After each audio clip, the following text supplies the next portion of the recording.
Our cities move in a high-speed ballet, choreographed by a simple language. Red means stop, green means go. These lights on every corner prevent chaos and keep us safe. So embedded in daily life, we barely notice them. This automated order is a cornerstone of civilization, solving the problem of moving millions without constant collision.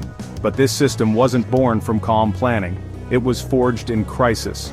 Before electric signals, every intersection was a gamble, a test of nerve and luck. To understand how we got here, we must travel back to a time when crossing the street was life-threatening, and the first solution ended in disaster. The story of the traffic light is one of ingenuity, trial and error.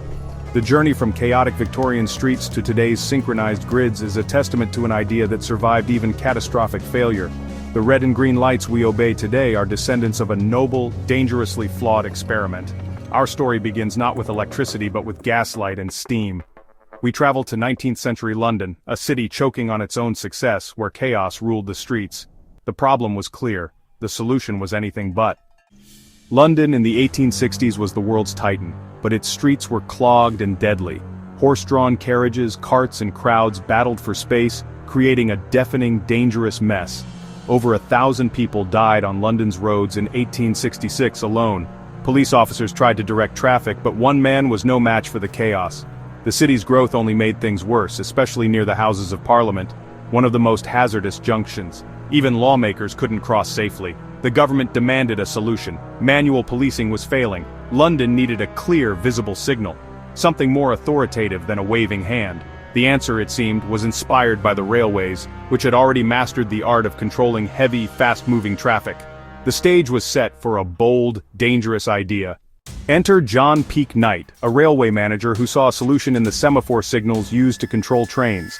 He adapted this system for city streets, a 22-foot cast-iron pillar with semaphore arms for day and a gas-powered lamp for night. The arms signaled stop or proceed with caution, high above the chaos. At night, a rotating lamp showed red for stop, green for go, the birth of the color scheme we know today.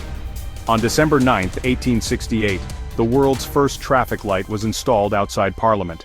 A police constable operated the device, turning handles and rotating the lamp. For the first time, a machine, not just a man, controlled the flow of a city street. It was a marvel of Victorian engineering and a bold experiment in urban order. But beneath its innovation lurked a hidden danger. The experiment had begun. The new signal drew crowds and for a few weeks brought order to chaos. But the technology was precarious. Its gas-powered lamp depended on a constant, flammable supply. The constable operating it stood just feet from a potential bomb. Disaster struck just 3 weeks in. A gas leak filled the pillar and a spark triggered a violent explosion.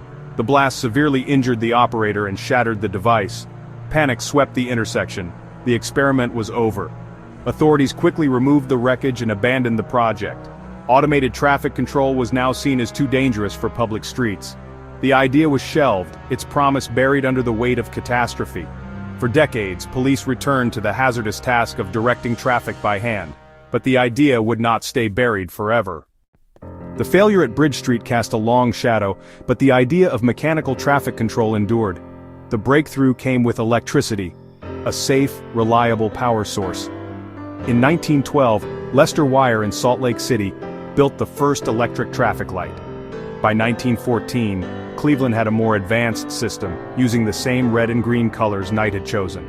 Electric signals were safe, effective, and quickly spread across America and back to Europe. In 1920, Detroit's William Potts added a third color, yellow, creating the modern traffic light sequence. John Peake Knight's vision was finally realized, limited only by the technology of his time. The explosive end of his gas-powered signal was just a dramatic pause. Electricity unlocked the true potential of his invention.